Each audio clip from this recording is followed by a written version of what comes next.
नमस्ते बच्चों, my self Jaiswal sir. हम पढ़ रहे हैं Nazism and rise of Hitler.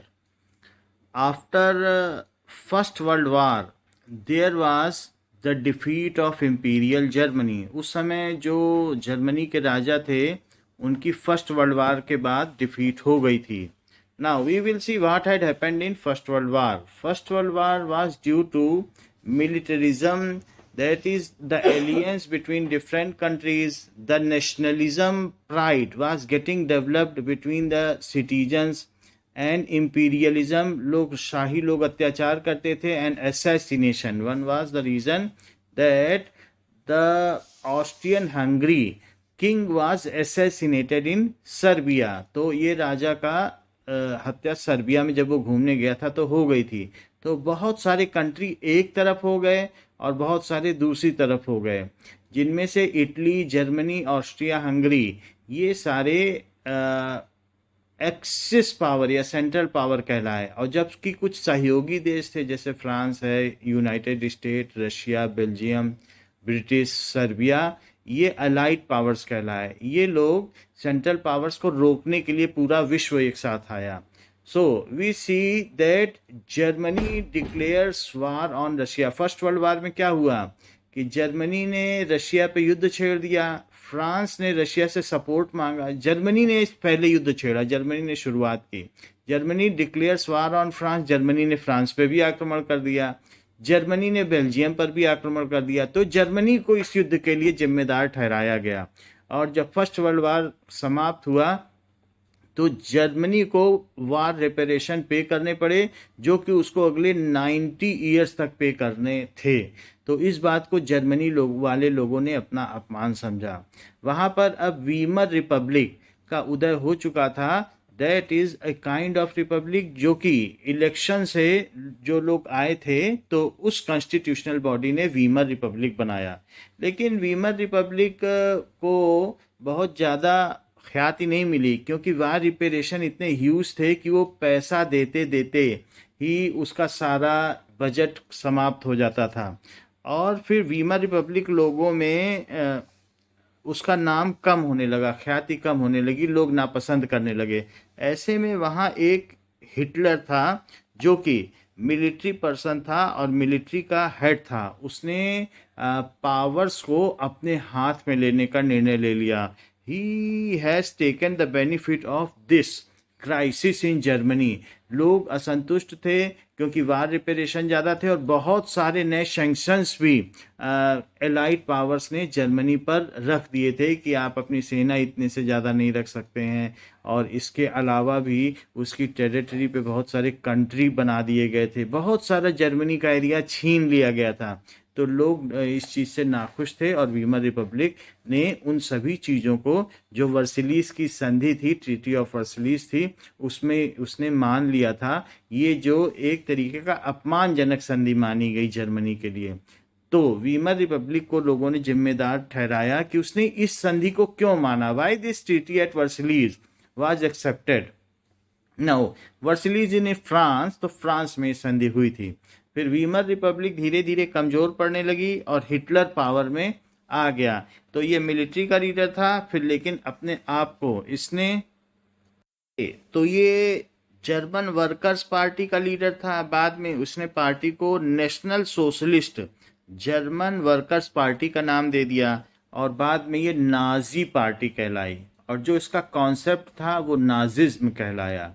तो ये सिर्फ जर्मन लोगों को ही, जो जर्मन रेस थी, ब्लू वाइट जर्मन्स थे, जो नॉर्डिक आर्यंस थे, उनको ये बढ़ावा देना चाहता था। और ये इसका ये मानना था कि नाजी कॉन्सेप्ट क्या है कि जर्मन रेस, जो जर्मन जाति है, वो बाकी लोगों में सुपीरियर है और उसको ही जिंदा रहने का अधिकार है, बाकी लोगों को मर जाना चाहिए। ऐसा such was a dangerous thought of Hitler.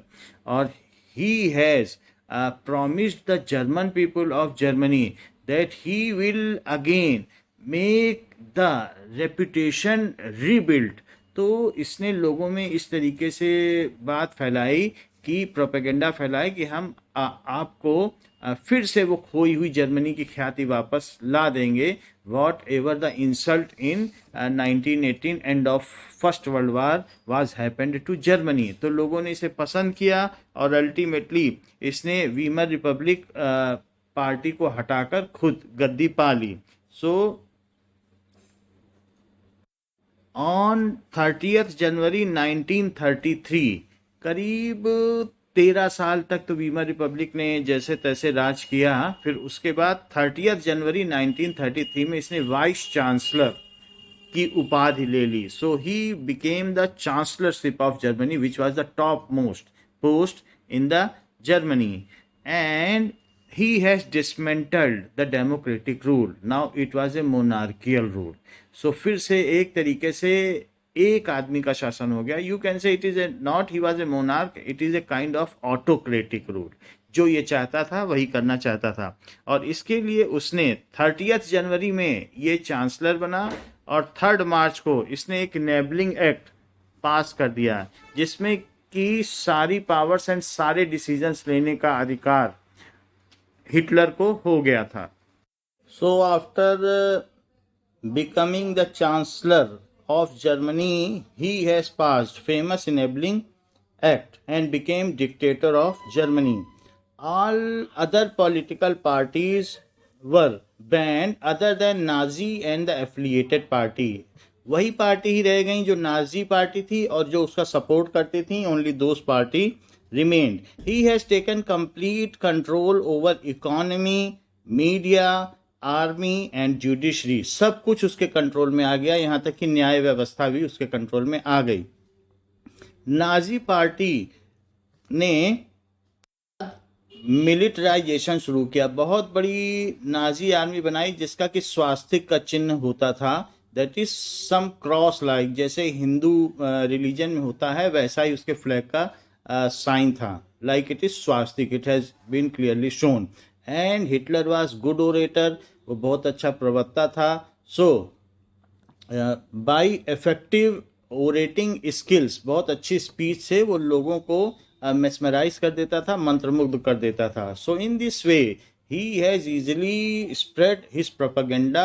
His military was largest military, and he defied all the rules and bans which were imposed on after First World War on Imperial Germany.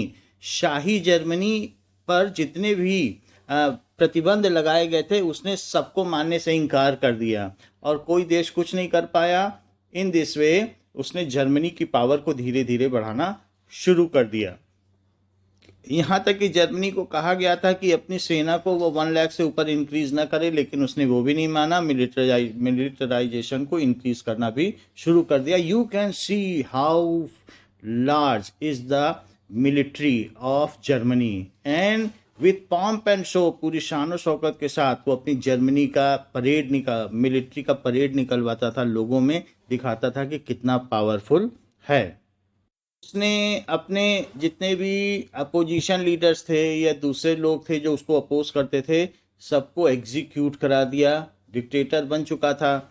और and in this way he started increasing powers. The other allied countries, जैसे कि जो दूसरे countries थे, Russia थे, USA थे, Britain थे, वो सब लोग कुछ नहीं कर पा रहे थे। दे वर मीक ऑब्जर्वर, सिर्फ वो देख रहे थे और उन्होंने कुछ भी नहीं किया। Now he was a डॉफ type, बौने कद का, but a strong will power का लीडर था जो जर्मनी को फिर से उसकी खोई हुई रिस्पेक्ट को वापस दिलाना चाहता था। And his full name was Adolf Hitler. What was the concept of Nazi party? तो नाजी पार्टी का कॉन्सेप्ट था कि जो बच्चे शुरू में 10 इयर्स के होंगे तो उनको Jungvolk, that is Nazi youth organisation में आना था, जो कि उसके बाद 14 इयर्स तक वो नाजी के कॉन्सेप्ट को सीखेंगे और 14 इयर्स के होते ही उन्हें हिटलर यूथ यानी वारशिप को सीखना था। तो पहले जो जंग वॉल्क थे 10 से 14 साल तक, वो क्या करते थे, नाजी के कॉन्सेप्ट को सीखते थे कि Germans are superior and Jews, gypsies, these are blacks are inferior, ऐसा उनको बताया जाता था कि जर्मनी सुपीरियर है, ब्लू आइट जर्मनी जो रेस है वो प्रजाति सुपीरियर है बाकी में, ऐसा उनको बताया जाता था। फिर उसके बाद जब ये चीज़ इन्फ्यूज़ कर दी जाती थी तो 14 ईयर्स में वो हिटलर यूथ में आते थे, यानी एक जर्मनी की सेना थी जो नए लड़ाकों की सेना थी, तो 14 साल में वो उसमें भर्ती हो जाते थे। And they learn skills of worship and condemnation of democracy. वो बताते थे कि autocracy and dictatorship is superior, उनके मन में ये बात बसी थी, और नाजी पार्टी सुपीरियर, जो कि जर्मनी की खोई हुई ग्लोरिफिकेशन को वापस लाएगी। इस तरीके से 18 ईयर्स की एज आते आते तक वो लेबर सर्विसेज, यानी अब वो फुल फ्लेज आर्मी को ज्वाइन कर लेते थे। तो पहले वो जंग वॉल्क में जाते थे, फिर हिटलर यूथ में जाते थे, फिर नाजी जो मिलिट्री थी यानी जर्मन मिलिट्री में 18 ईयर्स की एज में वो शामिल हो जाते थे। So you can see how the in figures that how the Nazi party is glorifying Hitler and how large and vast is the Nazi military, and the concept that only dictatorship is superior and in other races only German blue-eyed persons are superior, others are inferior, they have no right to live, they have to die. It is the concept of Nazism. It was so dangerous concept. It was assessed like 6 to 11 billion. 11 billions means that is 110 lakh persons were killed during the Nazism. सो ये Nazism Hitler का ही दिया हुआ था, और Hitler के जाने के बाद, मरने के बाद ये समाप्त हो गया। But it was so dangerous, इतने लोगों को उसने कंसंट्रेशन कैंप में डाला, उनको मरवा दिया, या बिजली के तारों से मरवा दिया, या गैस चैम्बर्स में डाल के मरवा दिया। बट जो भी ज्यूज थे, जो जिप्सीज थे, जिप्सीज का मतलब जो साउथ अफ्रीका से आए हुए लोग थे, ज्यूज वो होते हैं जो नेचर को मानते हैं, और ज्यूज ये भी कहे जाते हैं कि उन्होंने जीसस क्राइस्ट की हत्या की, क्रूसीफाई किया, तो ज्यूस से भी वो नफरत करता था। और वर्ल्ड में ज्यूस के लिए एक अच्छा सिंपैथी नहीं थी, तो इसका उसने लाभ उठाया, सबसे पहले ज्यूस को ही साफ करना शुरू कर दिया। तो उसने 6 मिलियन ज्यूस तक को, यानी 60 लाख ज्यूस तक को ही मरवा डाला, और फिर उसके बाद जिप्सीज को मरवाया, ब्लैक को मरवाया। सो मास स्केल जीनोसाइड, मतलब किसी जीन को, किसी एक पर्टिकुलर रेस को साइड किल कर देना, दैट इज कॉल्ड जीनोसाइड। तो उसने मास स्केल जीनोसाइड किया, लोग देखते रह गए। इसके बाद जब उसका मिलिटराइजेशन हो गया, अपना मिलिट्री एक्सपेंशन कर दिया, तो वो लोगों को अलग अलग तरीके से, जो है ज्यूज हो, उनको कंसंट्रेशन कैंप में ले जाता था, उनको अलग ड्रेस कोड देता था, और फिर कहता था कि तुमको स्पेशल ट्रीटमेंट दिया जा रहा है, या तुमको यूथनेसिया किया जा रहा है। Euthanasia means that is euthanasia, killing without any pain, and permanent solutions. He has never used the word death, that is permanent solution, special treatment, such words were used, and they were filled in the luggage train and sent to the places where they were killed by the electric wires, by the gas chambers, and simply he has killed, removed all other races from Germany. So such was the concept of Nazi. On other side, those German mothers who has given more and more birth to the healthy German, they were they were rewarded, and those German mothers who has given unhealthy or impaired, जिन्होंने अपंग बच्चों को जन्म दिया, उनको सजा दी गई। जिन German mother's ने अच्छे बच्चों को, वो चाहता था कि जर्मन भी अच्छे क्वालिटी के ही जर्मन्स रहें। In this way such mothers are popularised, उनका महिमा मंडन किया गया। And you can see these are the Jews which were, even he has not spared the Jewish children, and these were also taken to the concentration camp for killing them at cheapest rate. So these are the Jews people who are going to concentration camp for getting killed. So such was the concept of Nazism. And this is the behavior. However, from 33 to 45. Now you can see they are taken to concentration camp.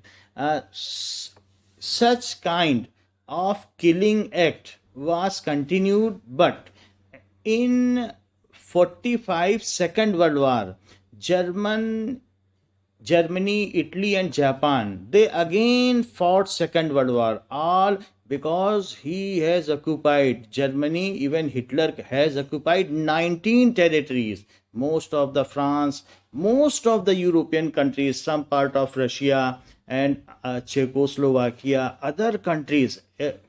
Approximately 19 देशों पर इसने अपना अधिकार कर लिया।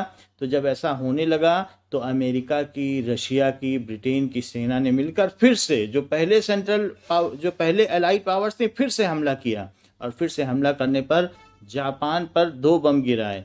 तो that is atomic bomb. Japan ने हार मान ली, इधर जर्मनी को भी इन्होंने नेल किया, इसको भी हरा दिया। और फिर उसके बाद जर्मनी की राजधानी बर्लिन तक सेना आ गई, और जर्मनी की ये जो अलाइड फोर्सेस थी, अमेरिका की, रशिया की, ब्रिटेन की, फ्रांस की, ये सब अलाइड फोर्स थी, ये आ गई इसको नेल करने के लिए। और अंत में इसको हार माननी पड़ी, और हार मानने से पहले ही इसने बिना ट्रीटी को साइन किए हुए अपने आप को इसने गोली मार ली। Now you can see here the trains in which Jews are loaded for the concentration camp. Gandhiji also had written a letter that Mr. Hitler, whatever you are doing, it is against mankind, and please do not do so. These are the shoes of those Jews who were killed in concentration camp just by releasing poisonous gas and killing them. Such was the treatment, and it is a kind of special place away from their the native place where these were living. So he has taken hard work from those Jews, and after they died with hunger, otherwise they were taken to concentration camp for killing. So all the Jewish teachers, they were pauperized. उनको उसने condemn किया कि उनकी नाक जो होती है वो 6 के आकार की होती है, ज्यूज ऐसे होते हैं, पकौड़े जैसी नाक होती है। इस तरीके से ज्यूज बच्चों को, ज्यूज टीचर्स को और सबको निकाल दिया गया। जर्मन को ज्यूज से अलग रखा गया कि they will not mix up with them, so that there is no hybrid, कि किसी तरीके की इंटरमिक्सिंग ऑफ जीन ना हो सके। उनको अलग भेज दिया गया, दैट इज फिलिस्तीनियन रीजन। तो उसी में एक अलग रीजन, और फिर वहां से उनको कंसंट्रेशन कैंप में डाल के मरवा दिया गया। उनको एक तरीके का टैग भी लगाना पड़ता था कि ज्यूज को, कि हम ज्यूज हैं, so that they can publicly be condemn. In this way Hitler used his propaganda of increasing German.